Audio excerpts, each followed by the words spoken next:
Good afternoon, everybody. This is Dee Reinhardt with Illinois WorkNet. I am welcoming you to our first CBO TA webinar of 2019. Holy cow, 2019. So welcome, everybody. If you have a question that we need to answer, please type in the chat pod. And if you're able to, I will open up the phone line if it's something that we need to have a discussion about. I will fill in who's where. Let's dive right into the numbers. We're closing down on time here. So this morning at 7 o'clock, I did these numbers. We have quite a few pending applications for people that have appointments scheduled. So otherwise, though, we have 5 from Albany Park that have not been completed, 3 from Jane Addams. Central State Sear has 7 past customers, or appointment has passed. North Lawndale, you've got 11. OAI, you have 1 that has passed their appointment time. Springfield Urban League and Tri-County Urban League, you both have some that are past due. So Eric, let's see. Let me see if I can get a phone number for you.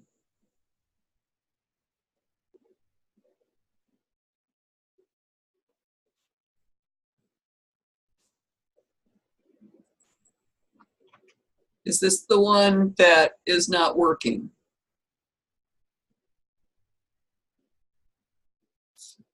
Right. 2151 past due. Jane Addams, you have 1 that's past due. Customers who are SNAP ineligible, if their application is past due, Kendra, is that what you're asking?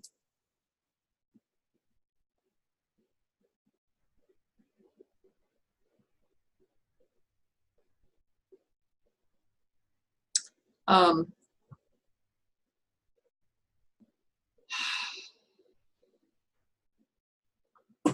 right.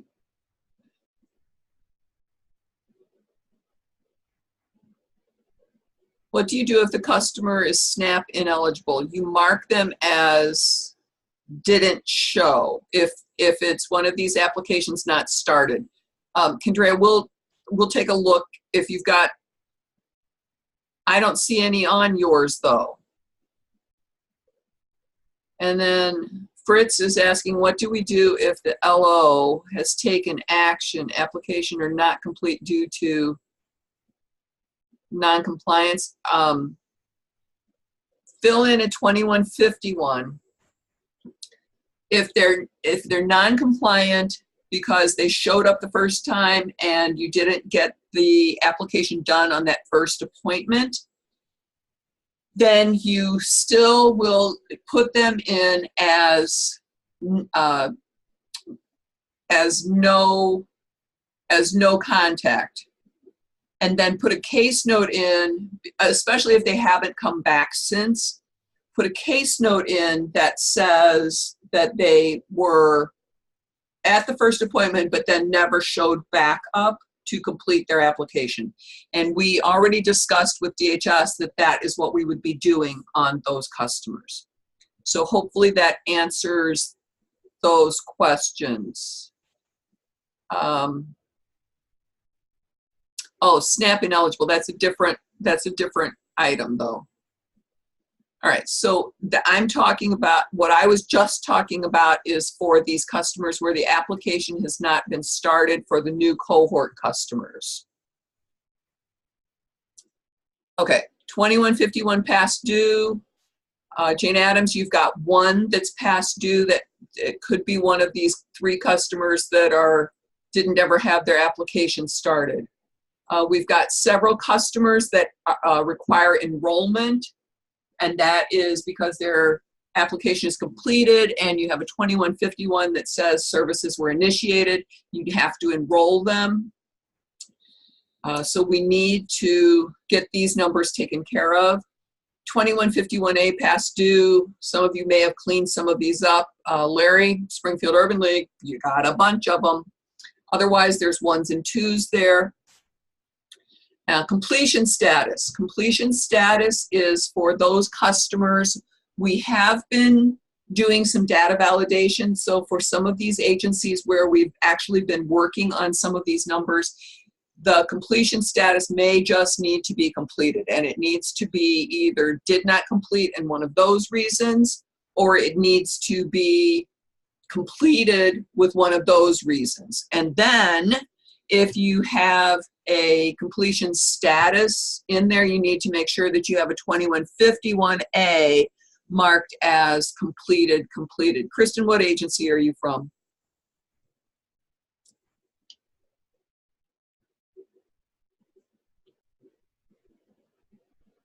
Albany Park. Okay, so we'll talk with, oh, hi, Kristen.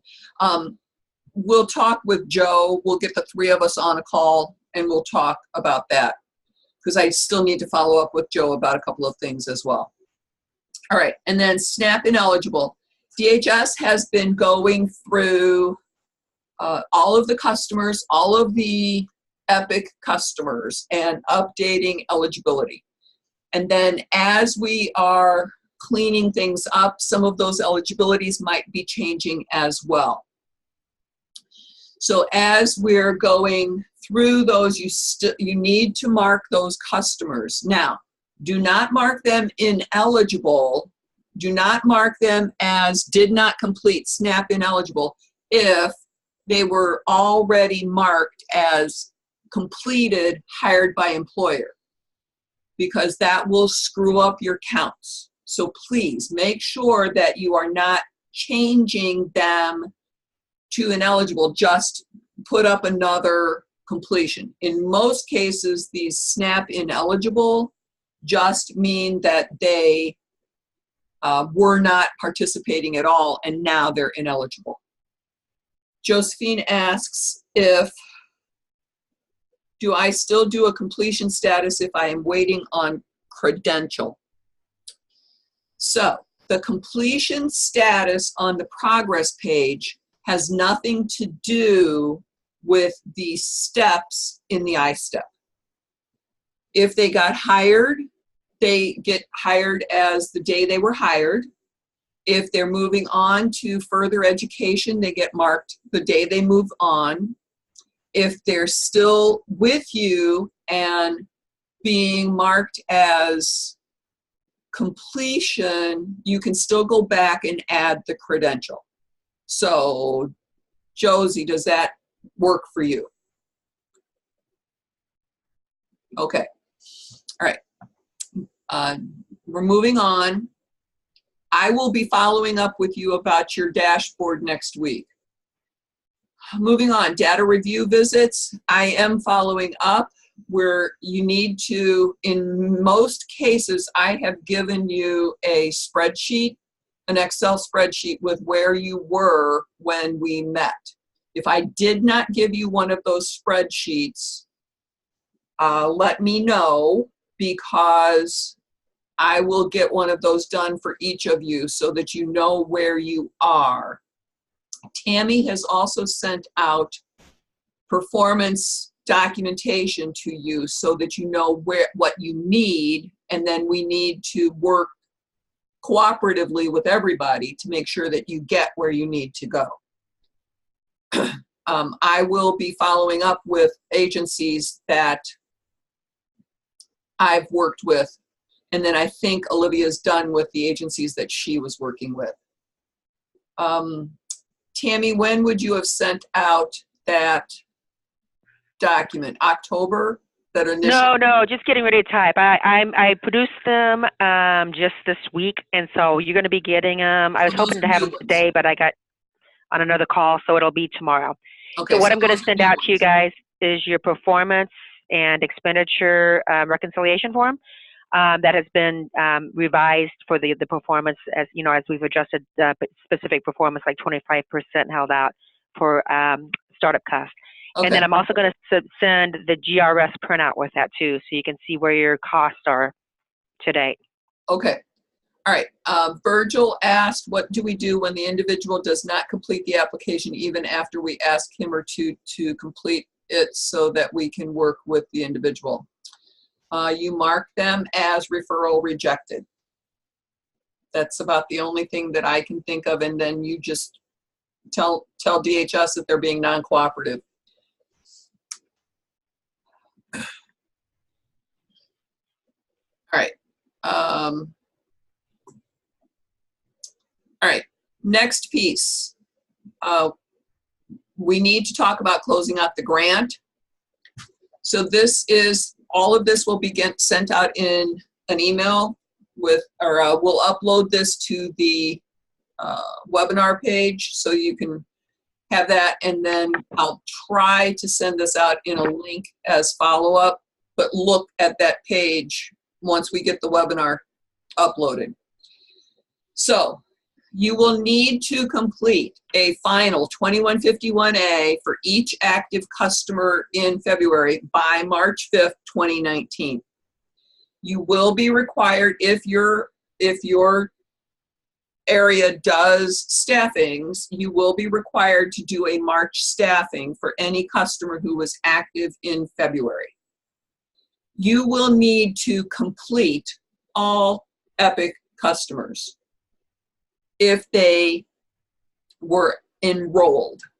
They will need to be completed either employed plus or minus 30 or higher education or engaged in the military. Or you'll need to complete them as did not complete. End of grant program. We are going to be having our programmer add this as an option. It is not available yet. Or did not complete, one of the other reasons that are there. You need to ensure that all I steps are completed with a successful or unsuccessful, no open steps.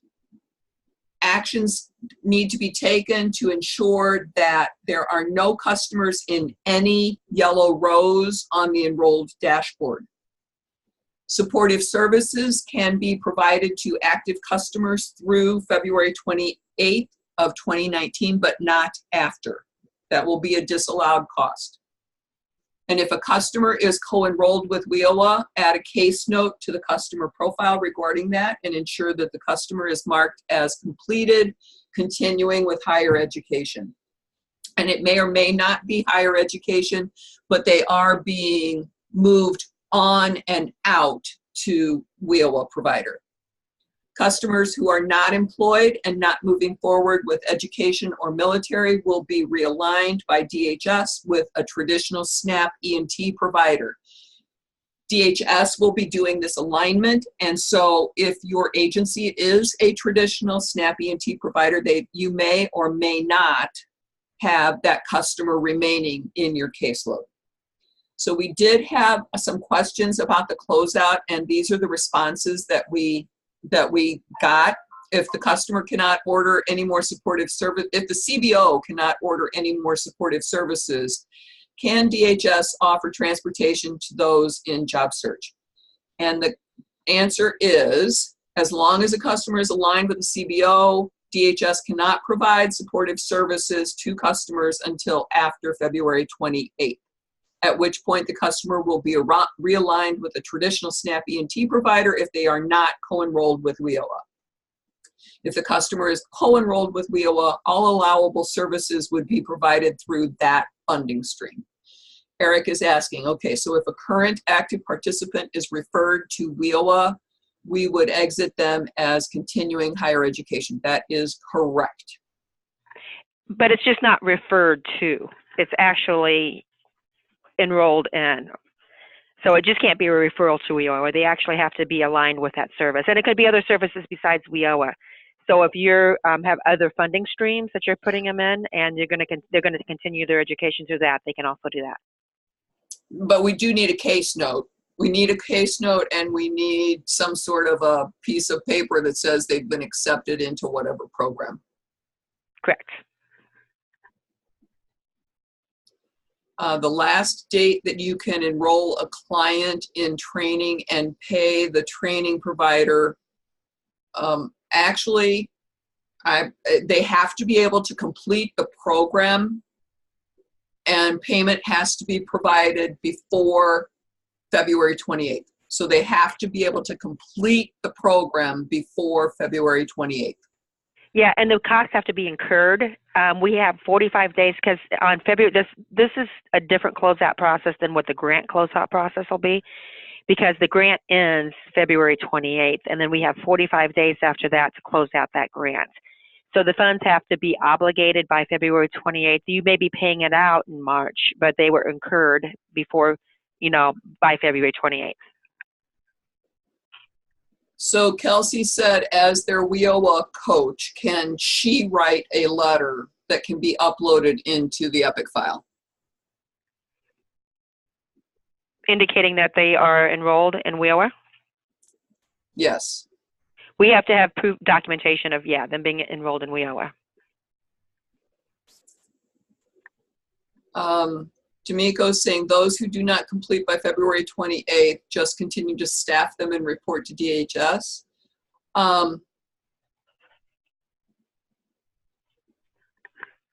Well, Kelsey, if you're their WIOA coach, don't you have access to their IWDS file? Upload in the engagement item there. All right. After February 28th, you will be doing the staffing only for the February. So you'll only do one more staffing, D'Amico, in March for February activity. After that, they could reassign that customer to a different provider. So they need to complete their training by February 28th.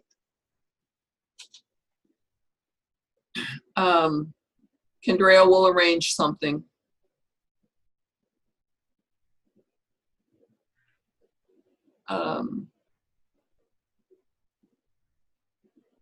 I know, yes, there is an enrollment page that shows the enrollment in WIOA on IWDS.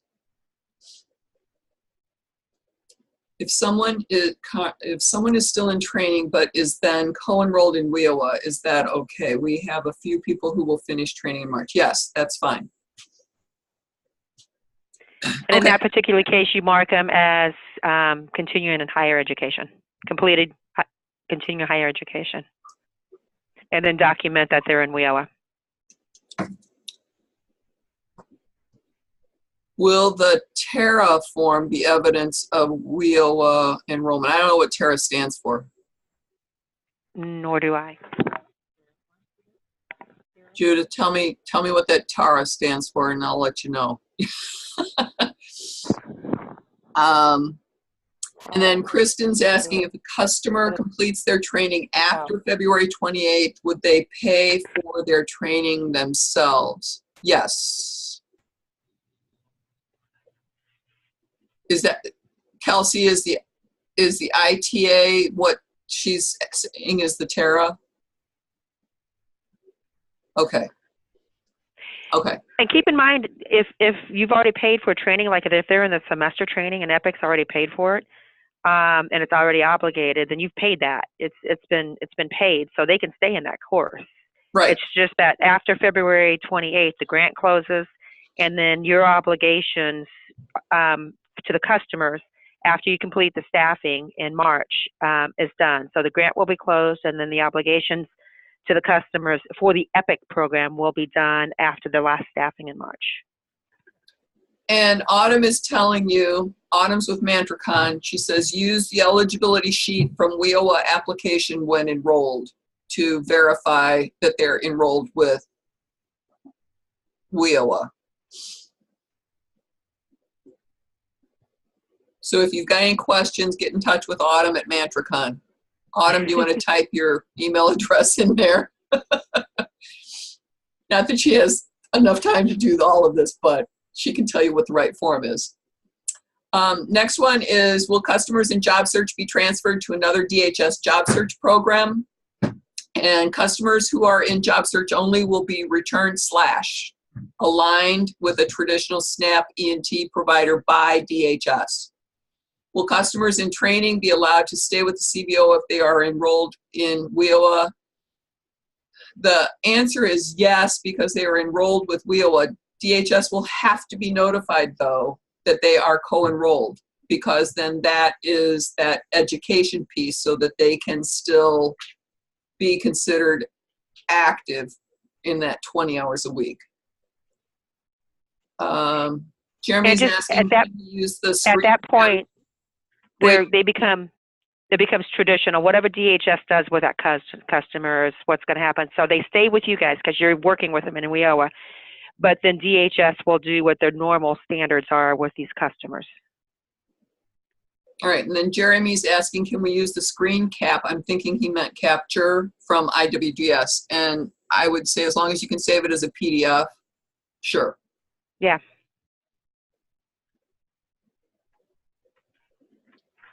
All right. Okay, Tammy. Okay, so I have a couple things that I'm going to be sending out to you. One of them hopefully today, and somebody's phone's ringing. It's kind of loud. Sorry. No, it's okay. The quarterly reports, which is a periodic performance report and periodic financial report, are due the end of this month. So you guys are pretty much old hat at this. You know what you need to do. Just make sure you get them into me before the end of January 30th, and that needs to be accompanied by a trial balance. Keep in mind that the things that our financial people look at is your GRS system.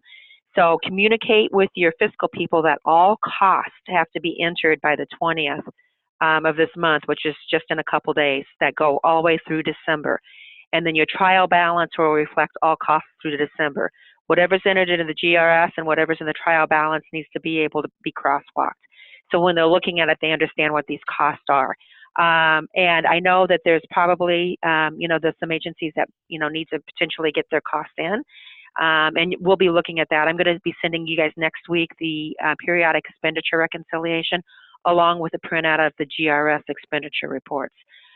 Because there has been, quite a, several of you that haven't requested cash or maybe even entered cost for a period of time. So we need to make sure now that we're coming to the end of this grant that all your costs are in, your cash requests are up to date, and the cash request reflects the cost, and that for reconciliation, because basically we have this month and next month to finish this out, and then we do have the 45 days after for closeouts. But I want you working closely with your financial people and making sure that we're up to date and everything that needs to be reported for cost and all the cash is requested. And get these in, like I said, make sure that there's a crosswalk. So if we can't understand, if I'm looking at it or our fiscal people are looking at it and I can't understand how you took your trial balance and put them in those 5 line items that we've got for this grant, then you need to identify that. And you can just, can handwrite it like you guys have done in the past on your trial balance, indicating what's 5,000, what's 3,000 line items, all of that. The one thing I do want to request, because I'm still getting these documents in that are not in the naming convention, I'm going to send this document out to you this afternoon, the reminder that has a naming convention in it. Please use the naming conventions because it takes a lot of time to just adjust all of those files if they're not named accurately.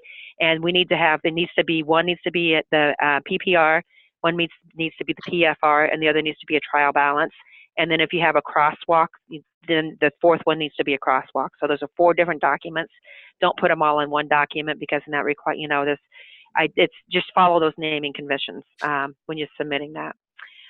Grant modifications. I do have one modification in from an agency, and we still will entertain some modifications. There is a 10% flex on all items but administration.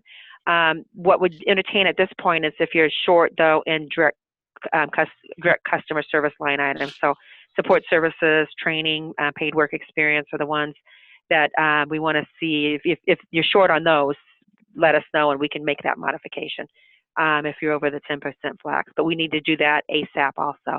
So if you think you need a modification, you need to get with me this week so we can start looking at that and moving that. Like I had said, I'm going to be sending these performance expenditure reconciliation forms out along with your expenditure report, your GRS. Everybody's in good shape. We have been pretty liberal with our performance reporting just because this has been a pilot project too, and it's been difficult. It's been difficult for you guys because you weren't in control of the intake part for a long period of time. So we did have the 25% of the grant that was pulled out for your startup costs and all of that. We do have performance included in that, which is credentials, the individuals receiving credentials in the career pathway, and individuals employed in the career pathway. So take a look at that too, and make sure that the numbers that we have in there, the numbers that I'm pulling for your service numbers come from our benchmark report. So take a look at that, and make sure that you concur with what those numbers are. And then the one thing that we have on the end, and it helps us not to too confusing, there's 2 percentage points. There's a percentage breakout based upon your performance of the number that you actually enrolled, and then there's another breakout of the plan number. So it gives us an idea of where your accomplishments with this too. I think most of you guys are going to be fine on your costs, but we will be looking at that, for future, projects and stuff too, to see, the high performers, who are high performers in this grant. And then Cost Data Workbooks. We still have 3 organizations, Leslie Bates, North Lawndale, and Springfield Urban League, that I have not received that round 10 Cost Data Workbook, and I do need that by the end of this week if possible. If you sent it and I've lost it, just please, I apologize, please send it to me again. But those are the 3 that I have not seen come across. So do we have any questions on any of that? Like I said, we're wrapping up. We were planning on trying to do some training for you guys. It's just not going to materialize with the time that we have left. We may try and still pull together a full grantee meeting and chat. Put something that the email chat, if you guys would be interested in the entire group getting together one more time, because we could definitely entertain that in February. And there's some specific topics that I really want to pull from you guys what we've learned from this. This can definitely help, with new programs. There's been a lot that I know I've learned and a lot that our team has learned from this. And there's a lot that we're taking away from this project to use in other projects. So we really want to, have this learning experience. And then part of what we're doing too in closeouts is we're putting together a report for FNS. They have specific questions they want us to answer. And, some of that is, even, policy potential changes nationally. One of the things that has been really tough, I think, is the policy of the eligibility and then going on and off SNAP benefits and them being able to participate based upon being on SNAP benefits. That's very difficult when you're working in education and training programs. I mean, you can't put them in a class and then pull them out and put them in. And 90% of the time, the reason they go off SNAP is because they're non-compliant and they're not with you anyway. But we do have that percentage that they don't redetermine, or somebody moves in their household, or some circumstance happens where they are knocked off SNAP and they are being compliant. So, those are things we want to start looking at. We want to start looking at the numbers, and looking at different programs and what seem to work better than others. And one of the other things that will do is we're going to do one data run with IDES, probably in March, and then we're going to look at the data based upon IDES wage data for the entire treatment group, and just kind of evaluate based upon that too. But does anybody, I'm talking a lot and fast, does anybody have anything they want to bring up based upon my conversation? We had a couple of people say that yes, they would be interested in getting together one more time. So okay, good. We just need to figure out where and when. If anybody in Cook County, Judith, wants to offer up their facility, Judith, then we can do the Cook County ones there, Judith. And then and we'll probably just, if the other ones can, because I would like to bring in all grantees together. So it would be, we have 4 others, I think. 1, 2, 3, 4. Is it 4 or 5 outside of Cook County now? 1, 2, 3, 4, 5, 6. 6. So we need to find. I think we need to find somebody bigger than what I was just hinting at. So we'll have to find a location to meet at, Tammy. This sounds good. Sounds good. And if anybody's got any recommendations, that's great. And we can always, look to. I got some resources in here that I can work with to try and find something. Judith said board group may accommodate. Okay, Judith, we'll let you know approximately how many we think, and then we'll work on that. But we'll let you know that before, within the next week. because we need to get that on the schedule now. All right. Oh, and then the one last thing is one of our last tasks that we want to accomplish is working on success videos, and we've got the one for Springfield Urban League. We've got the video shot for that already. We'd like to try and do at least maybe 2 more. Leslie Bates, we're interested in doing one with you, and then another one in Chicago, 1 or 2 in Chicago. So those are some last minute things we're trying to wrap up too. So we'll be reaching out to some organizations to see about getting that accomplished. All right. All right. Anything else for the good of the cause? Once again, finish strong. Try, if you have people in there, get them jobs. Yeah, it's, finish up their training. Work with, moving these individuals so that we can, help them first and foremost, and then we can also help ourselves by showing our success with this program. All right, Kendrea, call me on my home office number in about 5 minutes once we finish up the call. And then otherwise, I think we were able to answer all of the questions in the chat pod. So thank you very much, everybody. Thanks, everybody. Have a great afternoon. Bye Make it a great new year. Bye.